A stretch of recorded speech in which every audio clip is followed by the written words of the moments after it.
Hi hello नमस्कार, मी ऋतुजा स्वागत करते तुमचं माझ्या आणखीन एका नवीन व्लॉगमध्ये.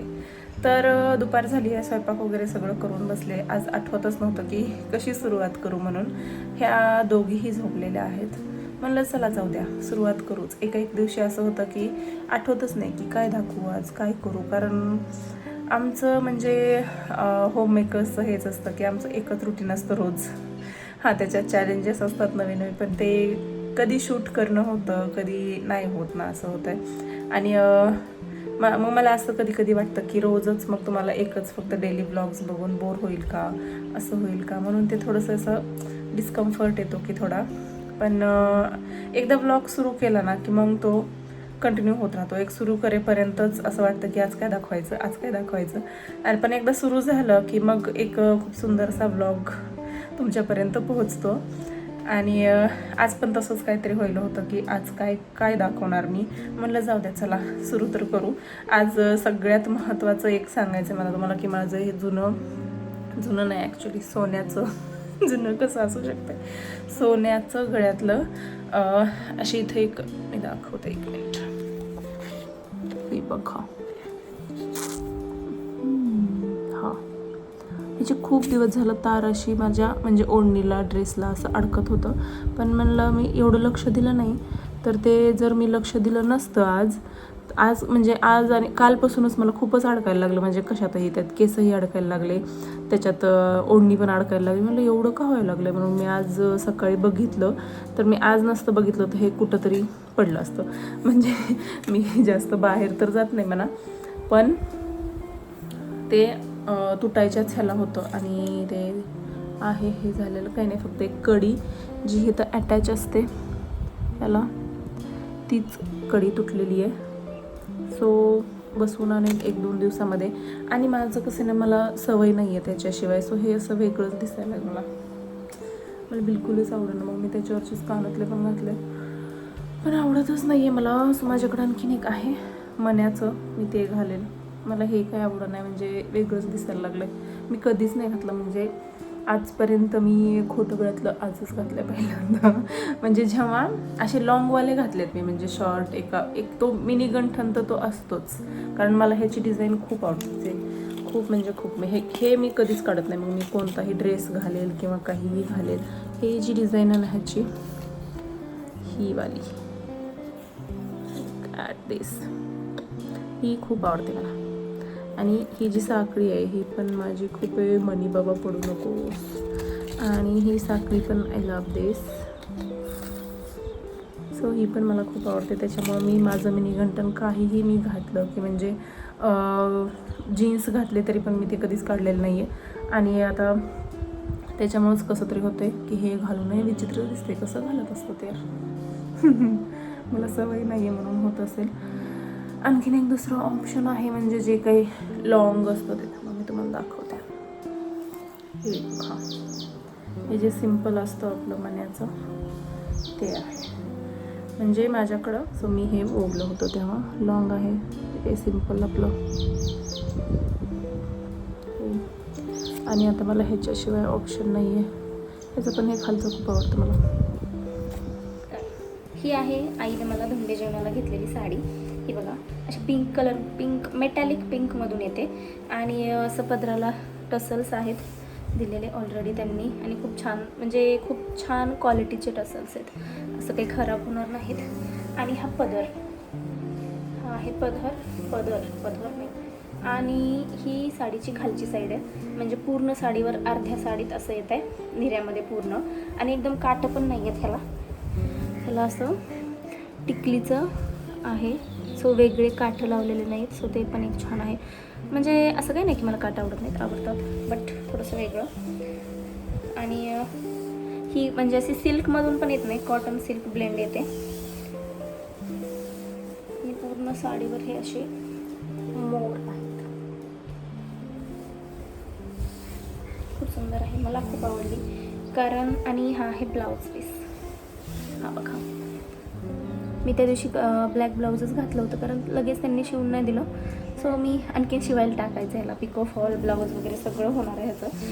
तर अशा प्रकारे माझ्याकडे अशा म्हणजे पार्टीवेअर साड्या खूप झाल्या. नेट नाही आहे माझ्याकडे, एक पण कारण यांना आवडत नाही नेटची साडी. तर माझ्याकडे पार्टीवेअर साड्या आहेत. काठपदर पण खूप झाल्यात आता. आणि हे थोडंसं वेगळं कॉटन आणि सिल्क ब्लेंड असल्यासारखं एकदम चोपून बसते साडी. 1,500 काहीतरी आहे त्याची रेंज. आणि मेटॅलिक पिंक कलर आहे. वेगळा कलर आहे माझ्याकडे जो नव्हता त्याच्यातूनच. आणि खूप सुंदर दिसते अंगावर घातल्यास. मला असं वाटतं की तुम्हाला साडी जर व्यवस्थित नेसता येत असेल तर ती सुंदरच दिसते. आता माझं काय आहे की मला पिनअप करून जेव्हा मी साडी घालते ना तेव्हा मग मी चांगली कॅरी करू शकते त्याला. जेव्हा मी वन साईड घेते तेव्हा काही मला साडी एवढी कॅरी होत नाही, कारण मी वन साईड एवढं काही कधी पिनअप करून, कारण मला पिनअप करूनच चांगली कॅरी करता येते. सो मी शक्यतो साड्या पिनअप करून घालत असते. जेव्हा खूपच घाई असते तेव्हा मी वन साईड घेते, पण असं मोस्टली कधीच होत नाही. So I love to pin up the sari. Pin up केल्यास जो तुमचा शेप दिसतो. I love saris. फक्त घालायला फक्त सणावाराचंच घालते मी. त्याच्यामुळं मला हे साडी घ्यायला पण थोडीशी कानकून करतात. ड्रेस घ्यायला करत नाहीत, पण साडीमध्ये ते म्हणतात की तू घालतच नाही तर तुला कशाला घ्यायच्यात साड्या. ना एखाद्या गोष्टीची आवड पाहिजे आपल्याला. सो हे मी माझ्या आवडीसाठी करते आणि मला आवडतं हे करायला. सो असू दे जसं आहे. नसेल कधी परफेक्ट नसेल, कधी अँगल परफेक्ट नसेल, कधी व्हॉइस परफेक्ट नसेल, कधी मी परफेक्ट नसेल. आणि माझं असंही नसतं की यार प्रत्येक वेळेस व्हिडिओ करताना आवरा हे आवडा ते आवडा. पावडर लावा, बिलकुल नाही. मी कधीच नाही लावत. मी आत्ता पण नाही लावलेली. मी फक्त केस व्यवस्थित करते. थोडे बांधलेले असतील तर थोडं असं करायचं, सोडायचं बस. आणि कानातलं एक मी रोज नाही घालत. कोणतंही असेल माझ्या कानात रोज नसतंच, कारण माझं दुसरं पण कानातलं आहे ना ते ह्याच्यासारखंच, ज्याला दांडी असते मागं. आणि ती सौ काय करते, कधी पण बसलं काही केलं ती कुठून कशी धडकल काहीच सांगता येत नाही. आणि मग ही इतकी जोरात टोचते इथं, त्याच्यामुळे मी कानातलं घालत नाही. माझं एकच असतं, व्हिडिओ सुरू करायचा म्हणलं की केस व्यवस्थित करायची आणि कानातलं घालायचं. बाकी नो लिपस्टिक, नथिंग. जे आहे जसं आहे तसं देऊ. आणि आमचं असं जायचं ठरलंच आहे, मी जसं की तुम्हाला मागाशी सांगितलं. सो आता मला साडी घालायची, त्याच्यामुळं मी हे घातलं आहे. ते फारच विचित्र दिसेल sari. I don't like it. So आणि मी ही साडी घालणार आहे की रिफ्रेशिंग लिंबू कलरची साडी आहे. मला आत्तापर्यंत वाटत होतं की लिंबू कलर माझ्यावर चांगला दिसत नाही आहे, पण ही साडी घातल्यानंतर मला असा विश्वास बसला आहे की लिंबू कलर पण माझ्यावर छान दिसत. ते चला हे आलेत, आम्ही आधीच जेवण करतो. आमच्या सगळ्यांचं आवरून झालं होतं आणि हे यायचे बाकी होते, पण म्हणलं आता ह्यांना सरप्राईज देते. आमच्या घरापुढं खूपच अशी कमी जागा आहे आणि तिथून मला वळवायची होती गाडी. आणि ते सोबत असतात, रोज गाडी मीच वळवते तिथून, पण आज ते नसताना वळवून मला त्यांना सरप्राईज द्यायचं होतं आणि ते मी केलं. एकदा बंद झाली गाडी, पण ठीक आहे चला.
आणि मी परत आमच्या इथून एक 30 किलोमीटर गाडी मीच चालवली, 30-40 म्हणलं तरी पण चालेल. आणि खूप छान चालवली. बट मला ना स्पीड वाढलं की गाडी अशी हलल्यासारखी होते आणि नंतर माझी स्टेअरिंग पण थोडीशी हलते, त्याच्यामुळे थोडा घोळ होतो. पण ठीक आहे, पहिली वेळ होती माझी एवढा लाँग रूटला गाडी घ्यायची. आणि तिथून पुढं मग रस्ता थोडासा खराब होता, त्याच्यामुळे यांनी घेतली गाडी.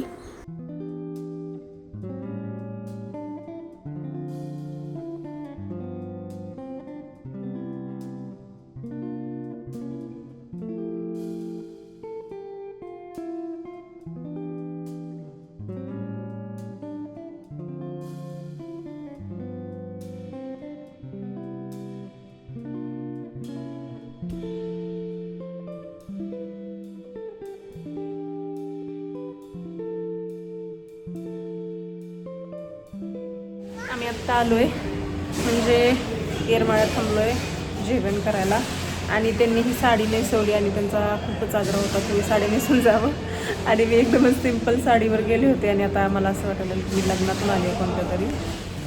आणि घरी आलो तर दरवाजाच लवकर उघडेना गेला, म्हणजे माझ्याच एका चुकीमुळं हे सगळं झालं. आणि नंतर आम्हाला किचनचा दरवाजा तोडावा लागला आणि तेव्हा फ्रीज पण पडलं. सो हे सगळा राडा झाला होता आणि हे सगळा राडा आवरायला मला जवळजवळ 1 तास लागलं. जे काही जेवण करून आलो होतो बाहेरून ते सगळं जिरलं इथं आणि माझी पण जिरली. सो माझीच चूक होती, सो मलाच पनिशमेंट मिळाली. सो म्हणलं चला असू द्या, आणि असं मस्त आवरून मी नंतर झोपी गेले. आता कालचा व्लॉग मी आज कंटिन्यू करते, कारण काल रात्री एवढा गोंधळ उडाला आमचा, जो मी तुम्हाला व्लॉगमध्ये दाखवतेच. पण त्याच्या आधी म्हणलं हा व्लॉग संपवावा, नवीन सुरू पण करायचा आहे. पण काल आम्ही आलो 9:30 वाजता आणि आमच्या घराचं लॉकच उघडणं झालं. म्हणजे ते युरोपियन लॉक आहेत, ते 2-3 असे हे करायचे, ते पण दाखवते मी. आणि ते उघडणंच झालं. आणि ते उघडणं झालं म्हणून मग आता आम्ही खूप 5 मिनिट ट्राय केलं, पण ते उघडत नव्हतं. सो ह्यांना म्हणलं तुम्ही आता किचनचा दरवाजा तोडण्याशिवाय, म्हणजे त्याची कडी छोटी आहे, म्हणजे त्याला युरोपियन लॉक नाही आहे असं. तर त्यांना म्हणलं की आता ते तोडण्याशिवाय आपल्याकडे काही इलाज नाही आहे. सो त्यांनी खूप वेळ, म्हणजे 5 मिनिट लात घालून ते तोडलं. बट त्या दरवाजाचं आणि फ्रीजचं एकदम कट टू कट होतं. सो जसं ते दरवाजाचं, म्हणजे तेवढा कोपरा जो असा मध्ये गेलेला असतो तो तुटला, आणि जसं तो फ्रीजला धडकला तसं फ्रीज पालतं झालं. म्हणजे उभं फ्रीज पूर्ण असं आडवं पडलं होतं पुढं. आणि मला वाटलं, म्हणजे मला आवाज आला, कारण मी बाहेर पोर्चमध्ये उभा होते, पोरी होत्या. मग हे म्हणले की मी करतो, इकडून येऊ नको. सो मला वाटलं की दरवाज्यावरच त्यांनी तेवढी लाद घातली की दरवाजाच असा पडला आहे असं इमॅजिन केलं मी. पण नंतर जेव्हा सानू गेली आणि सानू ओरडली, बाबो फ्रीज पडलं, ओरड म्हणलं मी म्हणलं आत्ताच नवीन घेतलं होतं, गेलं म्हणलं आता हे पण. सो असं झालं. आणि मला तो राडा आवरायला जवळजवळ 1 तास लागलेला आहे. म्हणजे फ्रीजमधलं ताक, दही, दूध, साय, अंडे सगळं असं फुटून सगळं मिक्स झालं होतं.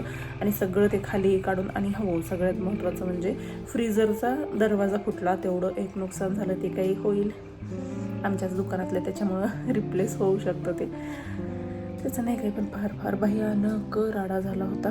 चला मी तुम्हाला लॉकचं दाखवते की नेमकं काय झालं माझ्याकडून. हे बघा, हे लॉक आहे.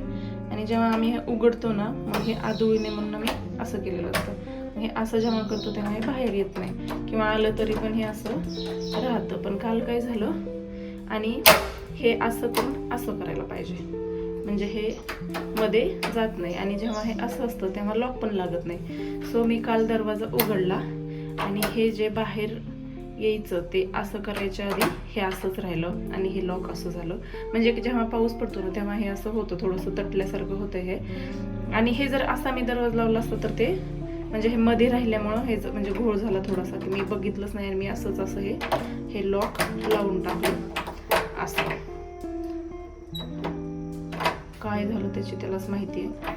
सो असं आम्ही पॅक झालो होतो रात्री बाहेरच. हे बघा, हे एवढंच तुटलं. हे फ्रीज पूर्ण असं पालतं आलं होतं. आणि हे दरवाजाचं हे इथं होतं, हे असं असल्यामुळे हे फक्त त्याचा कोपरा इथं लागलं. बघा थोडंसं डॅमेज झालं इथं, पण मध्ये तर काही फरक पडलेला नाही आहे. आणखीन बघू काय पडलाय. तुटलंय ना. हा ते सांगितलं ना मी. कसं हे बघा, हे असं क्रॅक ते नाही जास्त फरक पडणार म्हणा. बर्फ जास्त बाहेर येईल नाही, एवढं नाही पडत. चालू ते बदलल म्हणले की बाबा. माझं बिचारा फ्रीज रिकामा बाजार केलेला नाहीये. त्याला स्वयंपाक झालाय सगळा. त्याचं ते धुतलं नव्हतं ना. झाला सगळा गोंधळ रात्री, त्याच्यामुळं सगळं आवरेपर्यंत मला 11 वाजले होते. आणि नंतर काही व्हिडिओ करायचं आणि काय करायचं काहीच हे नव्हतं. मग तरी पण मी जे काही आवरलेलं आणि राडा झालेला थोडीशी क्लिप घेतली होती. त्यात पण ही साऊ अशी होती की मला तिकडे येऊच दे म्हणून ती रडायला लागली. म्हणून मग मी जास्त शूट केलंच नाही. जे काही राडा तेवढंच हे केलं आणि तेच मी तुमच्यासोबत शेअर करते. चला आता थोडंसं लक्ष द्यावं लागेल लॉकला इथून पुढं. म्हणजे पावसाचं ते थोडंसं तटतंय त्याच्यामुळं. आणि जेव्हा ते बाहेर असतं आणि असं ते छोटीशी की खालची फिरवली जाते तेव्हा लागतच नाही, त्याच्यामुळे ते इझिली लक्षात येतं. पण जेव्हा ते मध्ये राहिलं आणि की फिरवली गेली म्हणून एवढा सगळा गोळ झाला. आणि तो माझ्याकडूनच झाला. आणि एवढं सगळं होऊन पण ह्यांनी मला काहीच बोलले नाही आहेत. देव माणूस मिला है मुझको, देव माणूस. हां, त्यांनी फक्त काय थोडं लक्ष द्यायचंच ना, तुलाच किती त्रास झाला एवढंच बोलले ते मला. काय बाबा म्हणलं. चला तर आजचा व्लॉग मी इथेच, कालचा व्लॉग मी इथेच एंड करते. आणि आपण भेटू अशाच पुढच्या व्लॉगमध्ये. तोपर्यंत बाय बाय.